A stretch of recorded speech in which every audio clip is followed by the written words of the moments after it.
నేను అంటాను, సంఘానికి వస్తున్న ప్రతి ఒక్కరికి సువార్థికుడిగా మారాలి, ప్రతి ఒక్కరు ఒక దివిటీగా మారాలి. అనేక మంది చీకటి లోకంలో ఉన్నటువంటి వ్యక్తుల్ని మీరు వెలిగించేటువంటి ఒక జ్యోతుల వలె మారాలని నేను కోరుతా ఉన్నాను. ఎవరైతే అనేకుల్ని దేవుని వైపుకు తిరుపుతారో వారు ఆకాశం ముందు జ్యోతుల వలె వారు ప్రకాశిస్తారని దేవుని లేఖనాలు సెలవిస్తా ఉన్నాయి. ఈరోజు నా స్టార్స్ అంటే మనం రీల్ స్టార్స్ మనం చూస్తూ ఉంటాం. తెరల ముందు వారు చక్కగా నాట్యం చేస్తారు, మంచిగా యాక్ట్ చేస్తారు.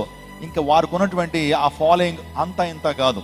వారు కెమెరా బయట ఏం చేయలేరేమో, లేకపోతే వారు కెమెరా బయట నిజ జీవితంలో నిజమైన స్టార్స్ కాదు, కానీ వారు అనేకమైన వ్యసనాలకి బానిస అయిపోయినటువంటి వారు. ఈ రోజు ఒక మాట చెప్తున్నాను, ఎవరైతే దేవుని కృపలో వరదలుతారో, చీకటి నుంచి ఆశ్చర్యకరమైన వెలుగులోకి ఎవరైతే మరొకరిని నడిపిస్తారో వారే నిజమైన స్టార్ అని దేవుని లేఖనం సెలవిస్తుంది. హల్లెలూయా.